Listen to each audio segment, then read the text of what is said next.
जय श्री राम। अंगद,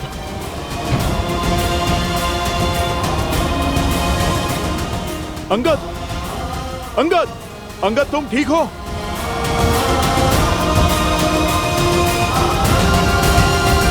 तुम ठीक हो अंगद? सांस तो चल रही है।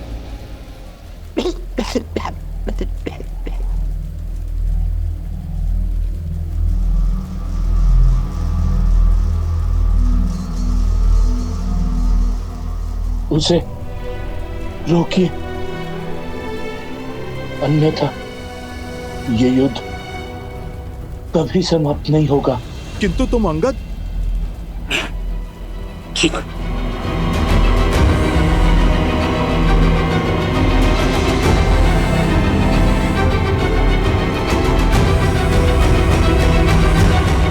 ऋषि असुरी, ये बांध कभी पूरा नहीं हो सकता। मना मत कीजिए देवी। मान जाइए, आपको हमारी सौगंध।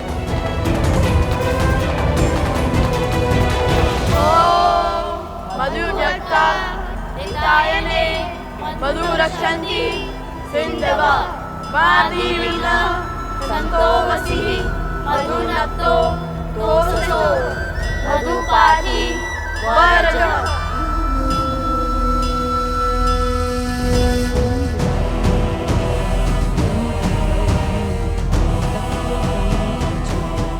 देवी, आप पत्नी धर्म की आड़ में अधर्म कर रही हैं।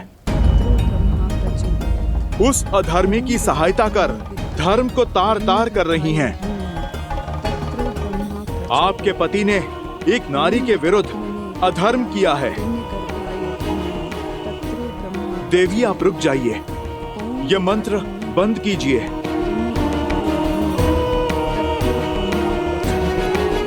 तो आप ब्रह्म मंत्र का जाप कर रही हैं?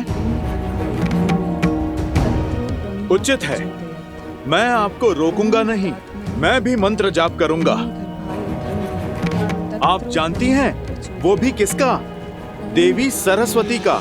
वो ही तो हैं ब्रह्मदेव के मंत्र की काट।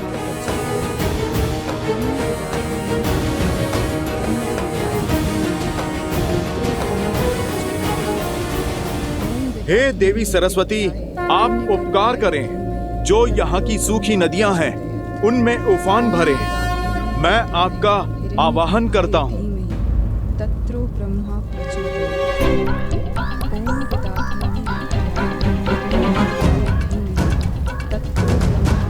माता, आप आइए ना, बहा के ले जाइए इन असुरों को और इनके साथ चंद्रवाहु को भी। इससे पूर्व कि मैं मंत्र जाप आरंभ करूं और यहाँ की सूखी नदियों का उफान आपके चंद्रवाहु को बहा कर ले जाए। देवी, आप रुक जाइए, मैं आपको वचन देता हूँ, उसे मृत्यु नहीं, प्रभु श्री राम के हाथों मोक्ष मिलेगा। और देवी, यदि माता सरस्वती का वेग उसे बहा कर ले गया तो वो जहाँ जाएगा मैं उसे बिना अन्न जल के वहीं बांध दूंगा। जीवित रहकर भी मृत का जीवन जिएगा आपका पति।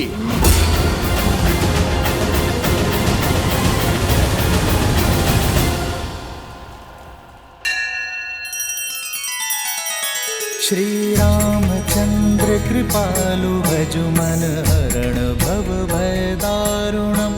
नव कंज लोचन कंज मुख कर कंज पद कंजारुणम।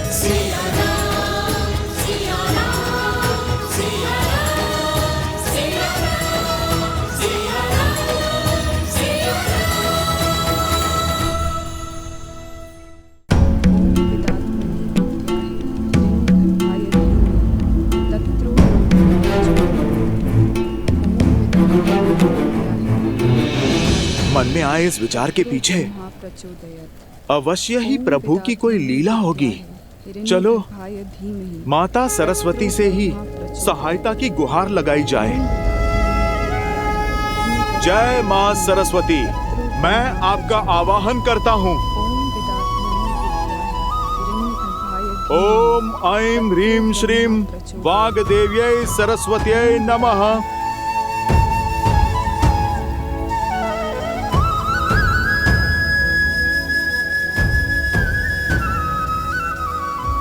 महापवित्र सरस्वती नदी की सहायक नदियां हैं, जहां असुरों का साम्राज्य फैला है।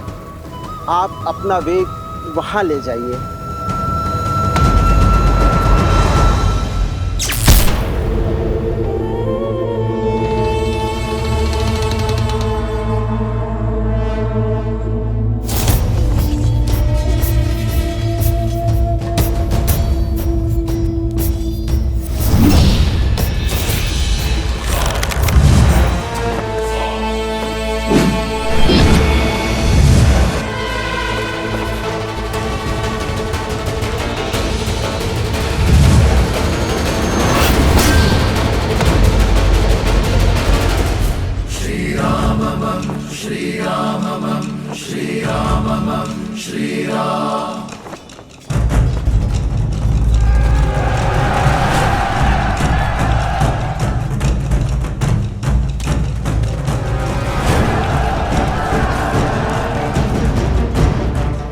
अब क्या करोगे राम?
आप आ गई माता सरस्वती, आप धन्य हैं, धन्य हैं आप।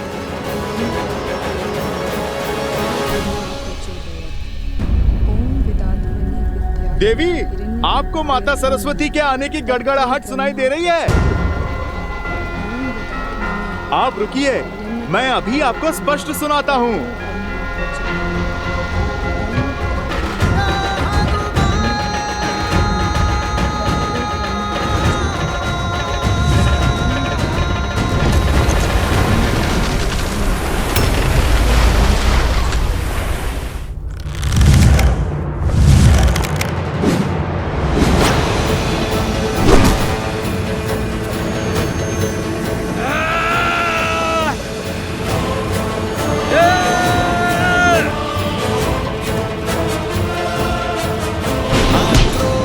जोश क्रोध का ये क्षण है प्रतिशोध का, ललकार और पुकार का ये क्षण है अति विरोध का।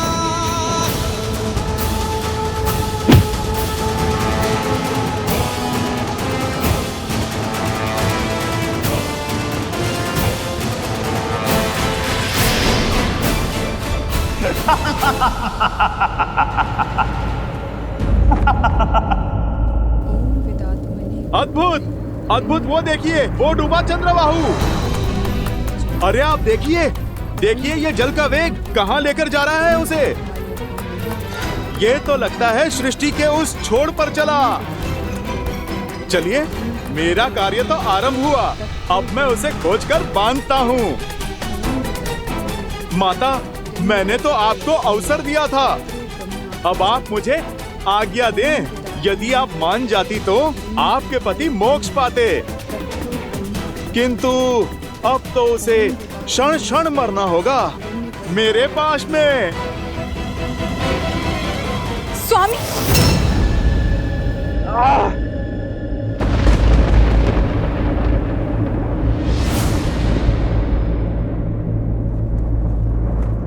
ये नहीं हो सकता। पद्मा, पद्मा, पद्मा।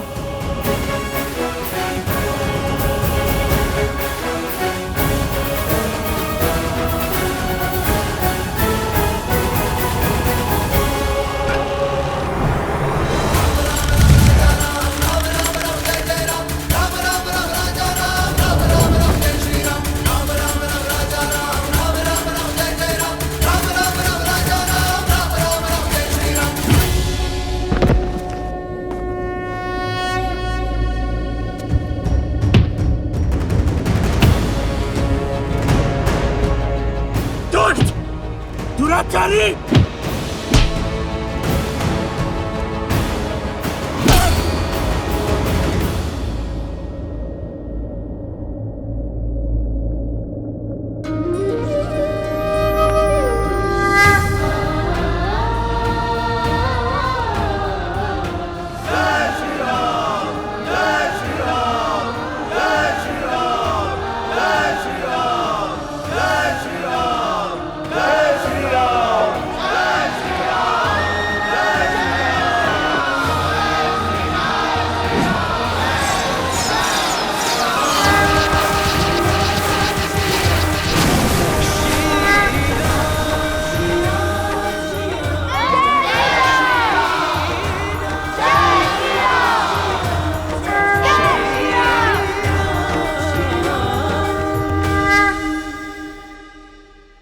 लव और कुश, आज तुम दोनों की बुद्धि और देवी सरस्वती के बल से त्रिलोकपुरी में असुरों का संहार हुआ। सहायता के लिए धन्यवाद देवी।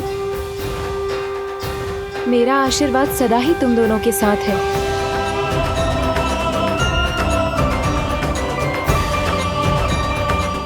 धन्य है वो माता पिता जिन्हें तुम जैसी संतानें मिली।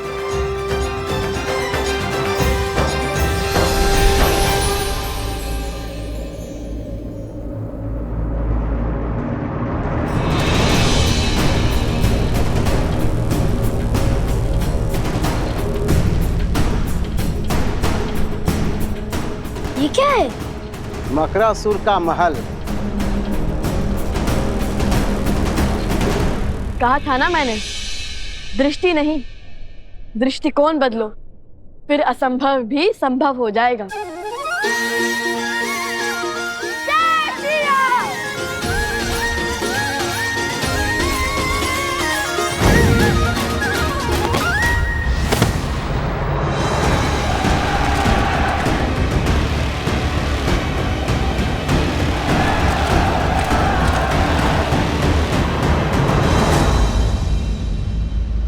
रुक क्यों गए महादेव, वो भी कथा के इस रोचक मोड़ पर? रुका मैं नहीं गौरी, रुका तो बुद्धि के देवता गणेश के विचारों का प्रवाह है। गणेश, किस विचार ने घेर लिया तुम्हें? माता, हनुमान जी ने माता सरस्वती का आवाहन किया और बाढ़ आ गई, असुरों को अपने साथ बहा ले गई। किंतु बाढ़ तो लवकुश के प्रयासों का फल भी हो सकता है। यदि वो दोनों फल्गु पर नहीं होते, क्या तब भी माता सरस्वती बाढ़ लाती? सूर्य अपने आकर्षण से धरती और चंद्रमा को खींचता है गणेश, और धरती और चंद्रमा अपने बल से सूर्य को खींचते हैं। यही प्रकृति का संतुलन है। इस कथा में भी हर कड़ी एक दूसरे से जुड़ी हुई है। संसार में जहां कहीं भी भलाई का कार्य होता है, वो भलाई के अन्य कार्यों को प्रोत्साहन अवश्य देता है। जैसे वर्षा के आगमन पर स्वयं समुद्र उठकर उसका स्वागत करता है, उसी प्रकार जब जब संसार में कहीं भी भलाई का कार्य होता है, तब तब भलाई का प्रत्येक अंश उसका स्वागत करता है। और फिर ये तो कथा ही जन्मों के संबंध की है, सिया राम की है। वो दोनों भले ही एक दूसरे से दूर हों, परंतु फिर भी एक दूसरे की भलाई का मार्ग अवश्य खोज निकालते हैं। अर्थात यदि एक व्यक्ति के सुकर्म दूसरों को प्रोत्साहन दे, तो धर्म की ये कड़ी अधर्म को धराशायी कर सकती है। हाँ पुत्र। अद्भुत। समझ आया। अब आगे की कथा सुनाइए ना पिताश्री। अवश्य।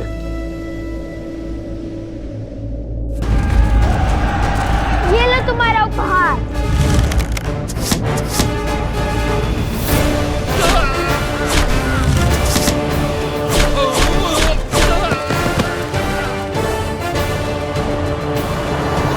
समय निकलता जा रहा है और मकरासुर की शक्तियां बढ़ती जा रही हैं।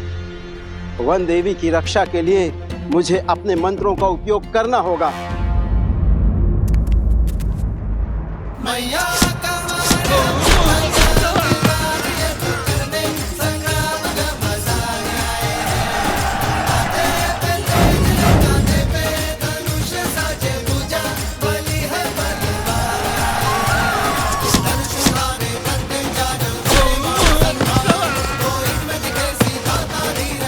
अति उत्तम।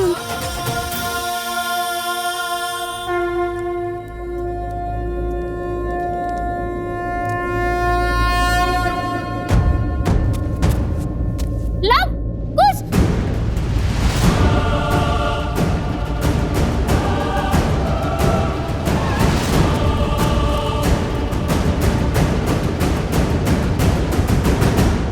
हमें उनकी सहायता करनी होगी, किंतु कैसे? हमारे पास तो अस्त्र भी नहीं है। कोई मार्ग तो खोजना होगा। हमारे तीर समाप्त होते जा रहा है। क्या करेंगे? शक्ति के साथ साथ युक्ति भी लगानी होगी कुछ। हमारे बाण समाप्त होते जा रहे हैं किंतु ये असर नहीं।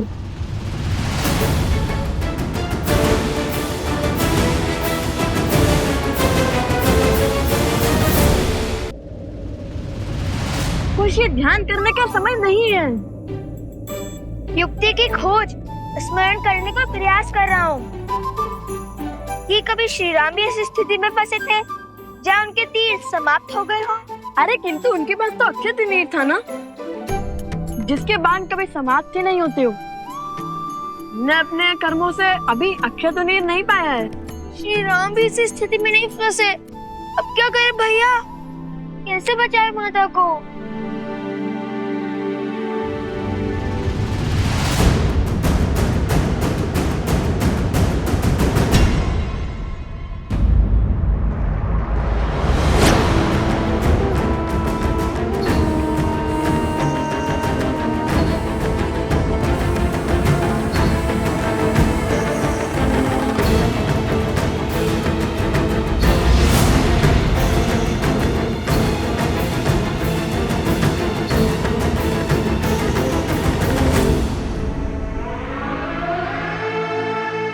दाओ मकरासुर, तोड़ो सीता का तप। ये तप ही है जो धर्म को बल दे रहा है। ये टूटा तो हमारी विजय और इसके पुत्रों की मृत्यु निश्चित है।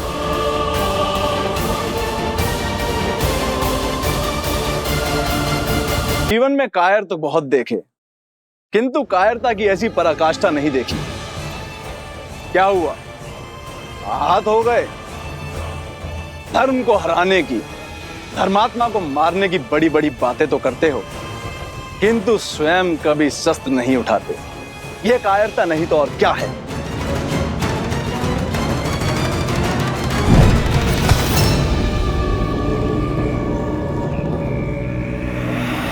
ये है तुम्हारा अस्त्र और ये है तुम्हारे सेनापति।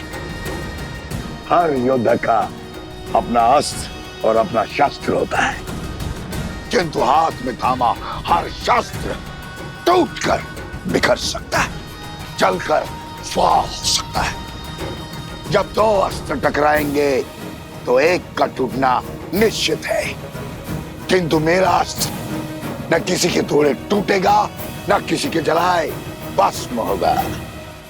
ऐसा कौन सा अस्त्र है आपके पास? शब्दों का अस्त्र, वचनों के बाण। वो शब्द, वो वचन जो बड़े से बड़े साम्राज्य को धराशायी कर सकते हैं। बिना खड़क उठाए हजारों लाखों जीवन पल में निगल सकता है। तलवारों की दिशा बिगाड़ सकते हैं मकरासुर, किंतु शब्दों की नहीं। अति उत्तम। लगता है रघुवंश की आहुति देकर संसार का सिंहासन संभालने के बाद मुझे तुम्हें ही अपना मंत्री पद सौंपना होगा। दो आज्ञा महाराज, किंतु पहले सीता का तप तो भंग कीजिए, उसके पुत्रों को अपने मार्ग से तो हटाइए। उनका अंत तो यहाँ होगा, मेरे साम्राज्य में। और रही बात सीता के तप की, तो लो अभी तोड़ देता हूं।